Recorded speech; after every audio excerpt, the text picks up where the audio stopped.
Welcome to the Circuit of Success. I'm your host, Brett Gilliland, and today I've got the privilege of interviewing John Kelly. John, how you doing? Hi, Brett. How you doing? Doing Thanks great. for having me. Absolutely. Well, it's good to have you. And I guess I will say he is the announcer for the Stanley Cup champion St. Louis Blues. Is that right? That sounds really good. It does sound good, doesn't it? Sounds really good, yeah. And like a lot of fans, and I'm a fan, even though I work for the team in Fox Sports Midwest, I've been waiting for this for 52 years, and believe me, I'm as happy as anybody. Have you stopped smiling? I mean, is it really set in yet that they are the Stanley Cup champions? You know, it really hasn't. Every day there's a reminder, whether you're watching a video on, your iPhone or you're, walking into a store and somebody has a Stanley Cup champion T-shirt and says, wow, we won the Stanley Cup. Yeah. So it's slowly sinking in. But again, every day you wake up and you get a different reminder, and it's always positive and it's always a good feeling. So let's go back to that 52 years. You moved here from Canada. You came down. Your dad is what do people call you guys? The Bucks of baseball, right? you and your dad, what you were to hockey, and just an amazing legacy. And so, talk to us about what it was like growing up here in St. Louis and becoming a Blues fan, and then we'll eventually get to that Stanley Cup and those nights. Well, my dad moved here in '68, so the second year. A lot of people think that he was the original broadcaster, but it was actually Jack Buck and Jay Randolph who covered the Blues the first year. So at the time, my dad was working for Hockey Night in Canada. He was the host between periods out of Montreal. We were living in Ottawa, and actually Scotty Bowman, who of course was the first, not the first coach, but he took over in the first year. The all-time winningest coach. He and my dad were friends. They knew each other from Scotty coached a team in Ottawa, and my dad broadcast. So he recommended my dad for the job. So he came here in '68. I was 8 years old at the time. I had never really been out of Ottawa, so my mom and dad moved here with 5 kids at the time. My brother, Danny Jr., was born here in '73. So it was a big move for my dad, because he grew up in Ottawa and worked his way up through small-time radio and into TV. And then, to come to a foreign country and a city that he really had never been to, it was a leap of faith in a way. But it worked out great. I mean, he was here 21 years and obviously did a lot of other things aside from hockey, baseball, and football, and elected into the Hall of Fame. Of course, he passed away in '89, but as it turned out, it was a great move for Dan Kelly and the Kelly family. Yeah, absolutely. I think I saw what he did, 16 or 17 Stanley Cup finals? Yeah, something like that. Yeah, for national TV, CBS, and then USA Network, and then some other restored networks that had the NHL rights at the time. So, ironically enough, he never called the Stanley Cup for the Blues, of course, but he does have a World Series ring. He was part of the broadcast team for the Cardinals in '82, so he got a World Series ring. Yeah, not many people would know that, but he has a World Series ring. Nice, that's very cool. So talk to us about when, let me set the stage, when KMOX, right, so you got to do up to the first round of the playoffs this year. Correct. Fox Sports Midwest. Now with the TV rights with NBC Sports, you couldn't do them. We go to the Stanley Cup Finals. Chris Kerber calls you and says what? Well, he actually it actually happened after Game 7, or not Game 7, Game 6 of the San Jose series. Okay. We won at home, and they had a private party in one of the clubs for all the employees, and they had the Western Conference trophy in there. So my family came in with me, and we had pictures with the trophy, had a party, a few cold beers, and Chris came up to me and said, I want you to do the second period of every game of the final. And I was shocked, and I said, no, it's your job, and it's not my place to do that. And he said, it's not an option for you, John. He said, I'm insisting. And I was blown away, and it's a unbelievable gesture on Chris's part. Absolutely. It's unprecedented, because I've never personally heard of a radio broadcaster allowing a TV announcer who isn't covering a game or a series to do that. So my wife was there and my kids, and I told them, and they were They were overwhelmed with happiness, and again, so gracious of Chris to do that. Yeah. So that's where it happened after Game 6 of the San Jose series. And that's got to be just a surreal moment when you're sitting up there. You're used to doing TV, now you're doing radio. Yeah. Probably calling it a little bit the same way, I would think, right? Yeah, you just have to talk more and be more descriptive. That's true. Yeah. On TV, you don't need to tell the people that the puck's on left wing. They can see it's on left wing. So it's more, name recognition as opposed to, where exactly the puck is. Yeah. So it's a bit of an adjustment, but, Brett, I grew up on radio. I did radio at college at SIU Edwardsville for 2 years, and then I did 6 years in the American Hockey League. And I was doing play-by-play, and I never a color guy. I was actually play-by-play, color, and engineer.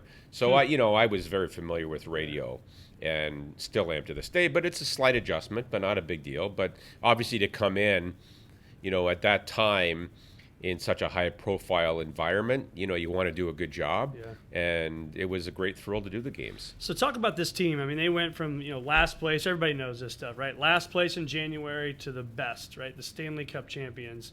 What was that like as an announcer, as a fan, as a person who's there watching practices, and you're down on the ice before the game talking to the players and the coaches? What was the mood, and then what just switched? Like, what was that?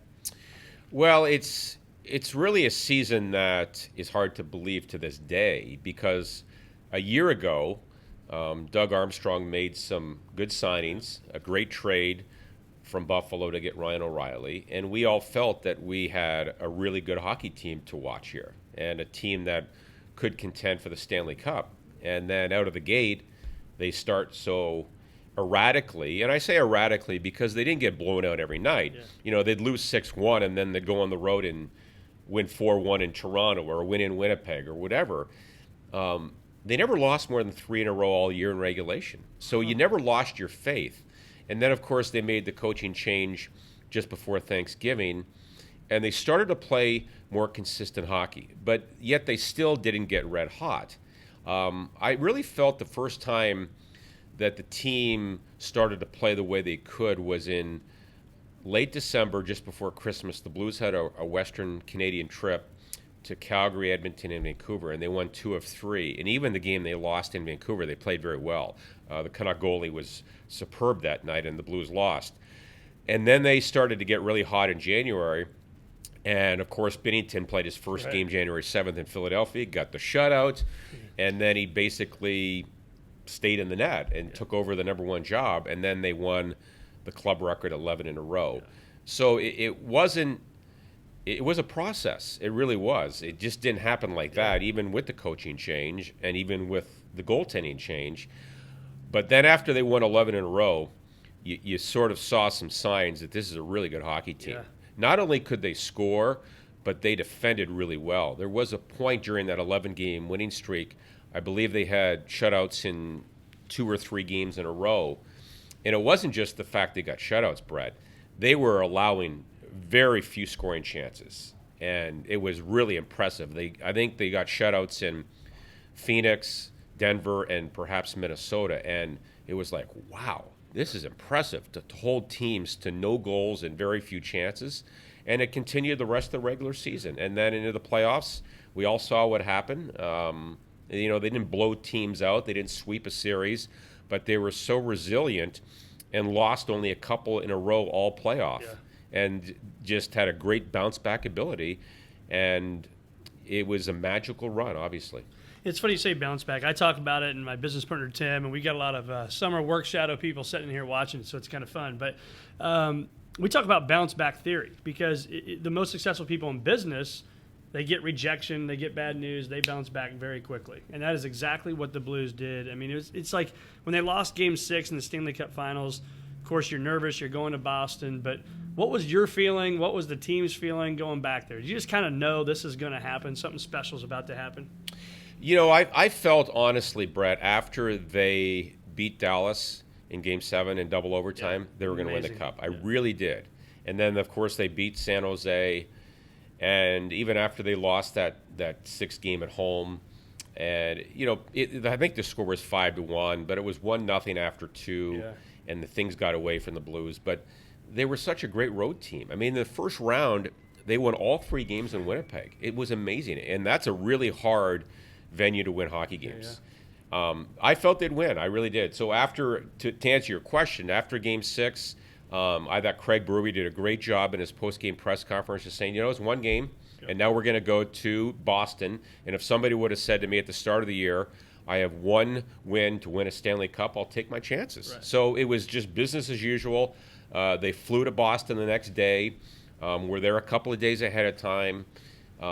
Practiced the day before the game, and it was just like a game in January. It was, I don't want to say it was no big deal. I think we all knew it was on the line, but they took it in a business-like fashion and got a great goaltending performance from Binnington, especially in the first period, and they won the game 4-1. Crazy. So what did it mean for the city of St. Louis, obviously for the Kelly family, for the Blues, but for this city? I mean, we've got a lot of negative press, right? But you and I were texting during that, and I said, what a run this has been. And I just think this city needed something, right? Needed a shot in the arm, and I think this did it. Because I know for me, I'm not a lifelong hockey guy, right? But right. I'm coming out of the woodworks. I'm staying up late every night. I knew everything about the players. What did it mean for this city? I think it meant a lot because, as you said, this city has taken some knocks. Yeah. It's been, it was difficult with the Ferguson unrest and, all those issues. And I'm sure they continue today to some level. And then the Rams moving. But I always felt that this was always a great sports town. I mean, going back from when I first came here in 1968. So I never felt it wasn't a great sports town even after the Rams left. But, a year ago, the PGA was here at Bill Reeve. It was a complete home run. It was fantastic. But I was blown away by the amount of I don't want to call casual fans or everyday fans, but everywhere you went during the playoffs, people had hats on, or they had flags in their cars, or they had banners in their windows. I have never personally seen, and this is before they won the Cup, but during the whole 26-game playoff run, I've never seen as much interest in the St. Louis Blues as I did this spring. TV ratings had to be off the charts.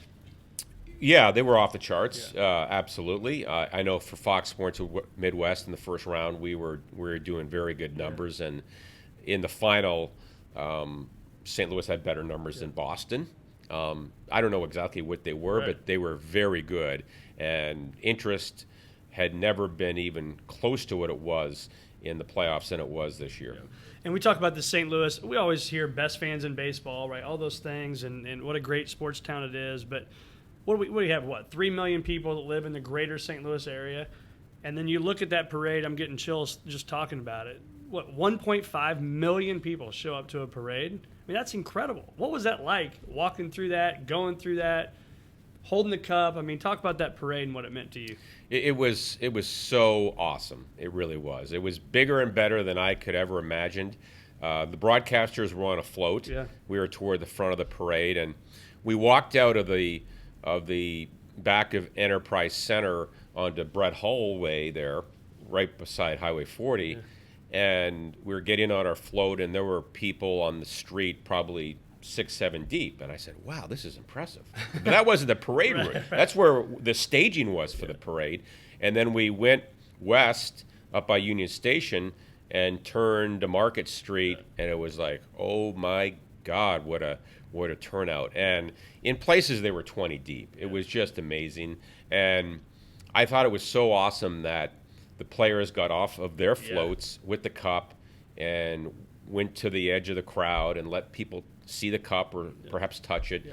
And the players really made it a parade for the Blues fans. And I thought that's what was so awesome.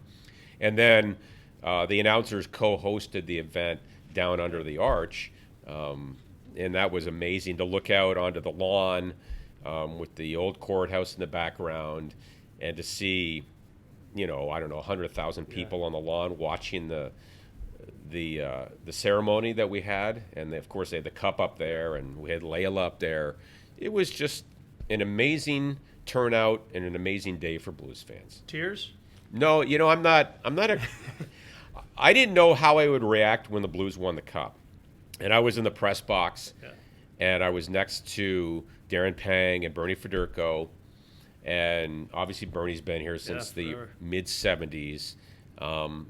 But I didn't cry. We hugged each other, and we were just so happy. But no, I'm just not that emotional a guy. But believe me, it meant a lot. How's Brett Hull doing? Is he sobered up at all? Yeah. I think Brett enjoyed it as much as anybody. Exactly. Yeah. So, hey, but there's a lot of people that around the Blues organization, Bobby Plager, obviously, an original Blue, to be in Boston for Game 7 and then, of course, be in the parade. And, it meant as much to him as anybody. So there are a lot of people like Brett and Bobby and Bruce Affleck's been there since the early 70s. So, a lot of longtime Blues finally had their chance to celebrate a cup. I saw something about your mom. She's, 82, 82? 83? Yeah, 82 years old. And she just said, I want to see a Stanley Cup championship before I pass. Yeah, it's How's sort of Mom? Yeah, she's doing great. She's up in Canada right now as we speak. But as a matter of fact, it was almost like a year or two ago, and she's in great health. But she kept saying, whenever we'd get together, or talk about the Blues, I want to see the Blues win a cup before I die, and they won it. And the Blues were so nice to invite my immediate family, of course, but also my siblings and my mom. Wow. Not all of them were in town, but. So my mom was on the float and, spraying champagne and 82 years old. 82-year-olds. And, she was at, under the arch with us at the ceremony. And actually Chris Kerber did a nice thing. He called up my entire family onto the stage and, talked briefly about my dad and what it would mean to him to be here. And so, so it was really special for the Kelly family. That's awesome. So how has hockey changed over the years? When you look back, 30-something years, right, announcing hockey? I've been announcing in the NHL for close to 30 years, exactly. So how much has the game of hockey changed? It's changed a lot. Number one, the players are such better athletes. They're in tremendous shape. I mean, they'll come to training camp in mid-September and skate for 2 days, and then they'll play a preseason game, and they'll be fine. And quite honestly, they could play 2 or 3 preseason games just for timing purposes, and they'd be ready to go. So they're in fantastic shape.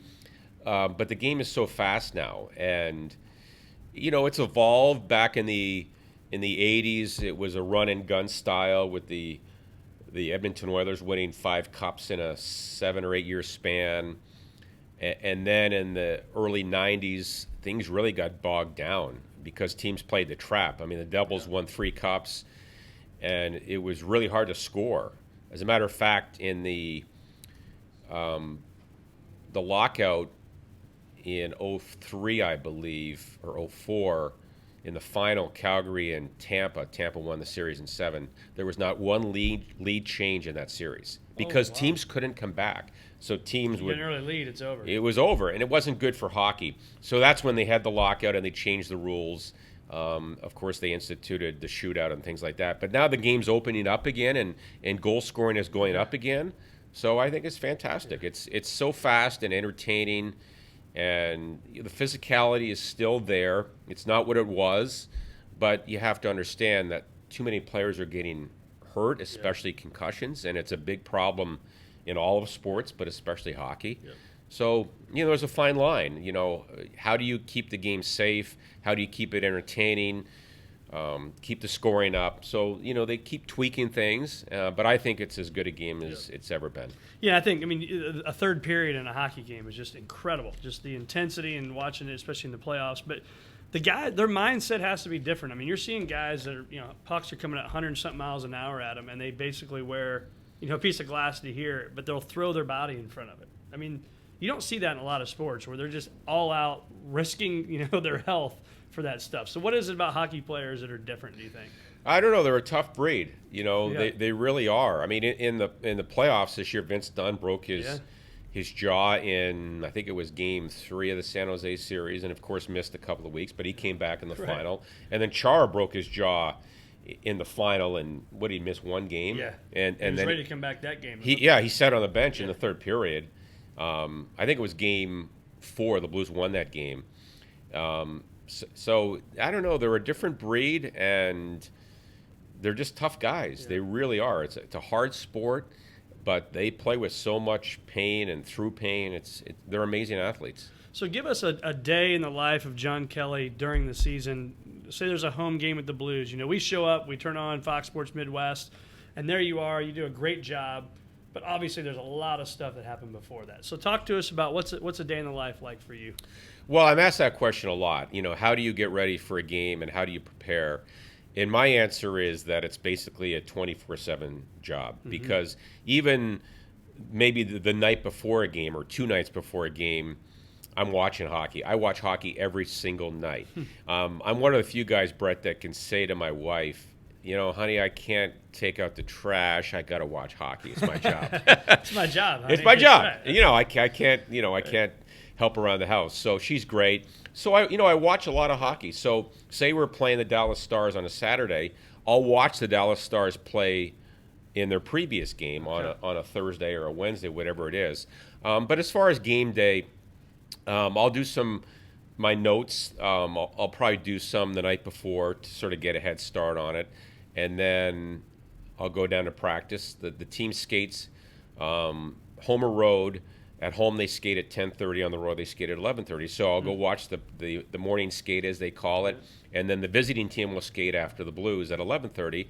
And you watch both teams. You go into the locker rooms, talk to the players, talk to the coaches, and you just get a feel for what's happening at the skate and the storylines of the game. Yeah. And we'll have a production meeting around 12:30 with Darren Pang, our producer director, and we'll talk about, you know, hey, the Blues are changing their line tonight. We need to talk about that in our open of the show, and talk about what we need to highlight as far as the visiting team. And then I'll go home and have lunch and maybe do another hour to 90 minutes of note taking.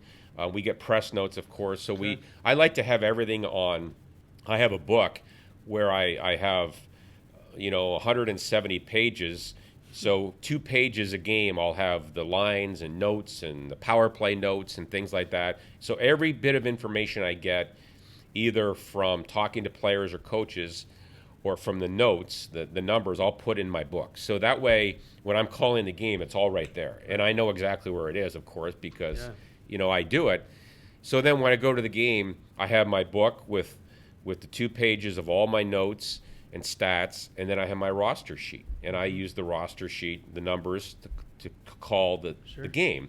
Of course, I don't need it for the Blues. I know I know those players. So that's it. And I get back to the arena around 4:30, and at 5 o'clock we have some pre-production things. We do record some stuff, and have maybe a quick dinner, and then I always make sure I watch the warm-up. That's the most important 15 minutes of my day. Wow. Especially for teams that I don't see a lot.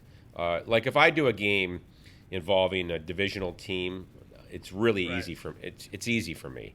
But if we do a game like the Florida Panthers, a team that you see 3 times a year, and maybe I'll do a Panther game in November of this year, and I haven't seen them since last January. So it takes more work. Different team, they could have 6-7 new players, and you forget perhaps the names and the numbers. So that 15-minute period when they warm up is really important. So I really concentrate hard on watching the other team and getting the names and numbers memorized. Well, we have a lot of business folks that listen to this, and so what I'm hearing from you is the amount of preparation that goes in before the big meeting. Right. And so that big meeting for you happens to be on TV. It's a hockey game. Right. But for me or for somebody else, it may be this big presentation you got to give today, but your preparation and your work beforehand is what makes the game the end result, right? Exactly. And if I have 30 items written down in my book, whether it's a stat or an anecdote, I might use 10. Right. But you're over-prepared. I'm over-prepared, and it's also game-dependent, Brett. I mean, you go into a game and you think, well, the 2 power plays for both teams are red hot, and we got to talk about that. And, this guy, Tarasenko, has 10 power play goals, and the other team's guy is a top power play. But maybe the game doesn't evolve that way. So you have to focus on what's happening in the game and not rely so much on what you think might have been happening at 10 in the morning. Yeah. So you got to be over prepared, but you also have to be able to shift gears and tell the story of what's happening in the game, because that's what the fans want to know. I mean, if the Blues are winning, 5-1, and you might have a great story about a player on the other team, well, you might not get it in because that player is not doing anything, or it's not relevant to the game. Yeah. So where do you find that passion? Because your deal is different than, say, my deal. I mean, I can show up to work, and there's plenty of days, right, that we both show up, and maybe you don't want to do it, but you're going to have whatever, 1 million people, right, watching you. Well, we don't have 1 million, but right. Well, you got a lot, though. We have a lot. I have watching me at work, right? So how do you get prepared mentally, even on days, maybe you got the sniffles, maybe you just don't feel good, right? You just maybe don't want to do it that day, but you still got to do it, and you still got to show up. I never wake up the day of a game and say, I really wish there wasn't a game tonight. Awesome. I really don't.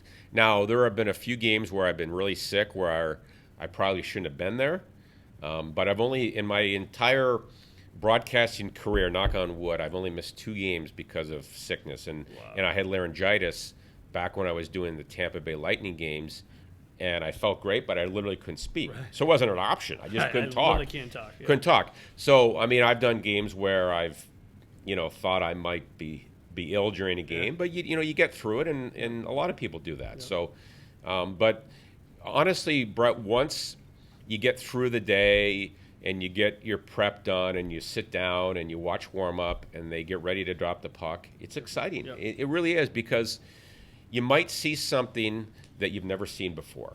And it's our job to entertain and inform and enlighten. And the people that watch our games are most likely, they're diehard Blues fans, they're hockey fans, and they want to be entertained. Yeah. And, the average fan may have had a bad day, or his wife is sick, or his kid is sick, and this is a 3-hour escape for him.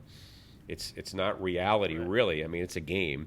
So it's our job to do the best job we can at 7 o'clock at night and make that 2 or 3 hour window for those people the best it can be. Yeah. So talk to us, especially those fans that may not be as in tune with what actually goes on in the city of St. Louis, or maybe they just, quite frankly, don't pay attention. But that Enterprise Center, it's more than a hockey for St. Louis, right? And so talk about those upgrades, what they've done to the center, and how important that is really for all of us that live in this area. Well, it was a 3-year process, and they're on phase 3 this summer. They're replacing the seats in the lower bowl this summer as we speak. They replaced the upper deck last year. And there are a lot of other issues, not issues, but things they're doing behind the scenes. The air conditioning, the elevators and the escalators are being upgraded. Wow. So things like that. But last summer they put in a lot of new clubs, and some of the clubs are private, and some folks will never get to them. But a lot of the clubs in the areas are for the general public, and they're great meeting areas to go get a bite to eat or get a beverage or whatever. But what it does, it does a lot for the Blues, obviously, because they want Blues fans to have the best experience they can at a hockey game. But it also allows, Enterprise Center and Tom Stillman and his ownership group, of course they run Enterprise Center, is to get high-profile events like skating championships, NCAA basketball tournaments, the All-Star games coming here this season. So without upgrades, I think that the Blues and Enterprise would have missed out on some events. So that's the biggest thing, is to get those big-time events to St. Louis, and it helps everybody. It helps the guy down the street who owns a bar or a restaurant or a parking garage. The trickle-down effect is enormous. It's huge. The revenue it brings in is amazing. So what advice would you give yourself? So if you look back and you could talk to that 35, that 40-year-old, or even that 18 or 20-year-old, what advice would you give that John Kelly? As far as broadcasting or just life advice, just anything that you would say, gosh, I wish I'd have done this maybe a little differently. I don't have regrets. I moved around a few times in my career. I was here after my father passed away and went to Tampa, to Colorado. But just, work hard and enjoy what you do. I am so lucky that I've been able to broadcast hockey my entire career. Right. I really am. And I tell my kids, I have 3 kids, a boy and 2 girls, and my youngest daughter's going to KU this year, and she's not sure exactly what she wants to do. Maybe broadcasting, maybe forensic psychology. I said, do what you want to do and what you enjoy, because you're going to spend more time in your life working and making a living than you are perhaps doing anything else. So I guess that would be the advice, is do what you enjoy. Don't do it because of the money necessarily, or a friend has a job that you might want, but do it because you love what you do and have a passion for it. So if you could trade places, not even trade places, if you could have dinner with one person, living or dead, who would that be and why? Wow, that's a tough question. I've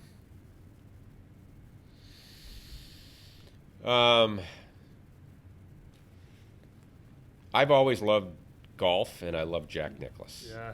And he, to me, is maybe the greatest athlete ever.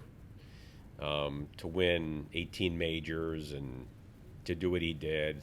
I grew up, in the 80s when he was winning his prime, and won the 86 Masters. I don't know. I know I'm a sports guy, so I'll stick with sports, Sure. and I'll take the Golden Bear.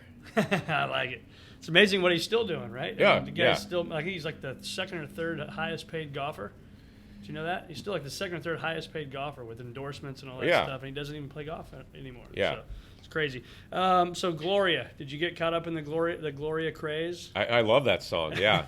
I actually met, of course, she passed away many years ago, but I met her manager, the lady that is still managing her, I guess, her affairs and, the estate, and she was at one of the games in the final, I believe. So she came up and introduced herself to me, and it's really an amazing story what happened. Really, I mean, it really is. That you mind sharing that? Yeah, I mean, it was actually the night before the Blues played in Philly, Bennington's first start, and some of the players went to just I assume a random bar to watch the Eagles play, and. Well, in that random bar, it was like a members only, and of course, them being hockey Right. players, they So were able to get it in. must not. I think somebody invited a few of the players, so it wasn't a random. It wasn't like they were walking down the street and walked into the bar.